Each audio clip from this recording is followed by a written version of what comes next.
Hi all, name's Glenn Campbell. As from the grey hair or lack of hair, I've been in supply chain planning for the past 25 years, and for the past 21 years, I've been working with Oracle software, either using it as a customer, implementing it, or selling it, and now in the strategy side of things. So I'm not going to be telling you how an S&OP process works because you guys know about S&OP. I'll spend the next few minutes just talking a bit about what we are seeing as trends in S&OP. And this is not definitive. This is sort of our idea of where things are going, plus a bit of influence from Gartner. So things that we're seeing, and one of the things that I haven't heard today is sustainability.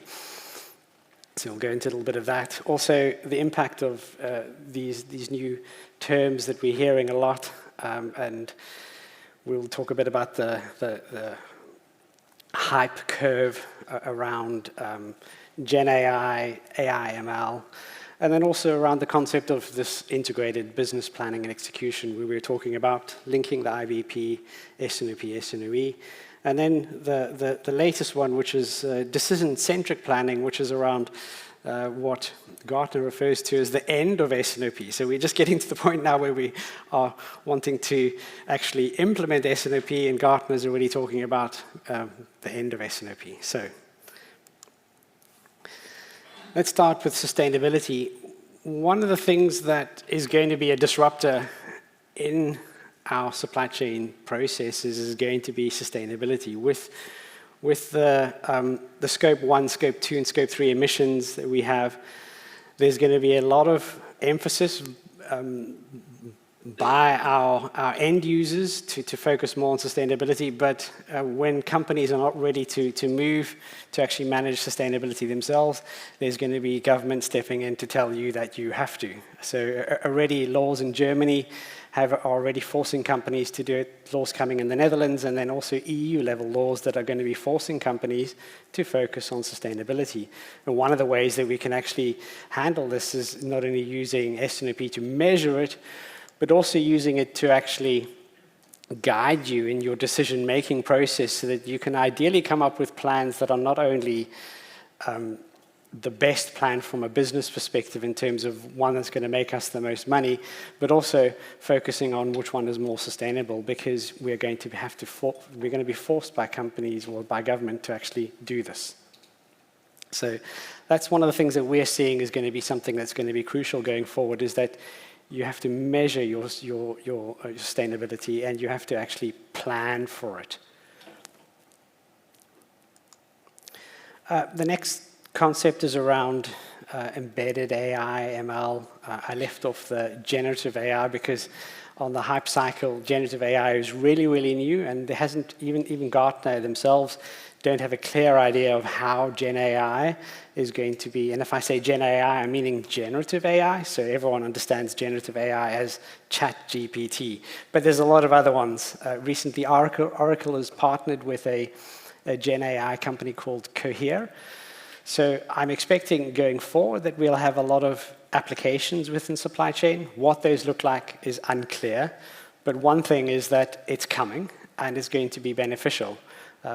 Potentially looking forward, and this is Gartner's vision of how Gen AI can support, is going to be things like root cause analysis. You've got an issue, get Gen AI to actually dig into the data to tell you what caused that issue. Gathering data for your S&OP process, help you with simulation and scenario building using those concepts. So, but very, very unclear at the moment because it's so new. But other topics like AI and machine learning, they're a little further to the right when you talk about the hype cycle. So they've been around a bit longer.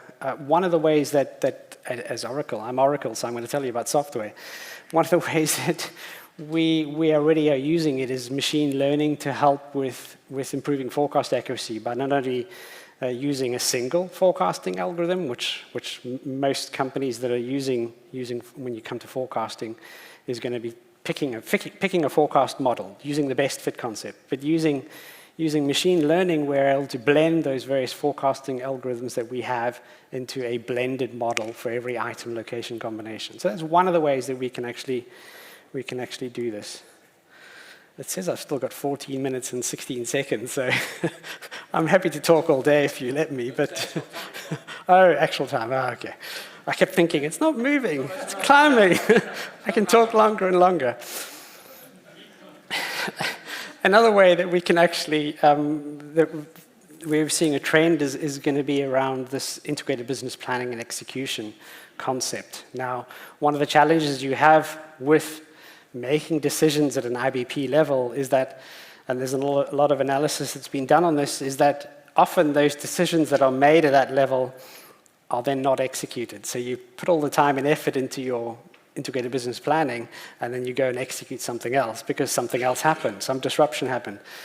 So ideally what you're wanting to do is to be able to take the data, take the decisions made at your IBP level, disaggregate right down to your S&OE level, and actually be able to aggregate up again. So you can actually have that plan that was agreed, take it right down to that one level. And it's very, very simple when you have one system that's doing your ERP, S&OE, S&OP, and IBP.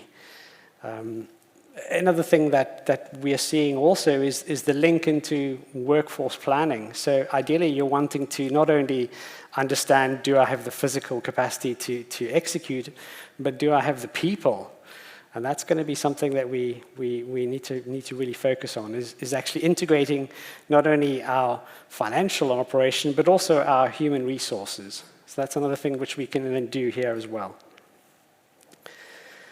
And then lastly, decision-centric planning. So not my term. This is, I had the privilege of attending the Gartner Supply Chain Planning Conference in London 2 weeks ago, where we got to hear Pia Lund telling us all about the concept of decision-centric planning. So she's written 2 papers on this concept, which is around the whole concept of S&OP going away and being replaced by this, this event impact scenario, where we actually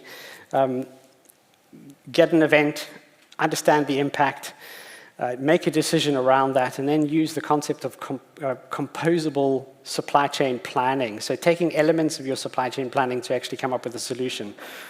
Now, she was clear to point out that she doesn't see this concept of the horizontal IBP, S&OP, S&OE ever going away, but taking portions of that into this event-driven planning. Now, this is really, really far on the left of the hype cycle, so it's not expected to come out anytime like really soon, and she doesn't expect all companies will be able to do it, but we have to be ready for when it does come.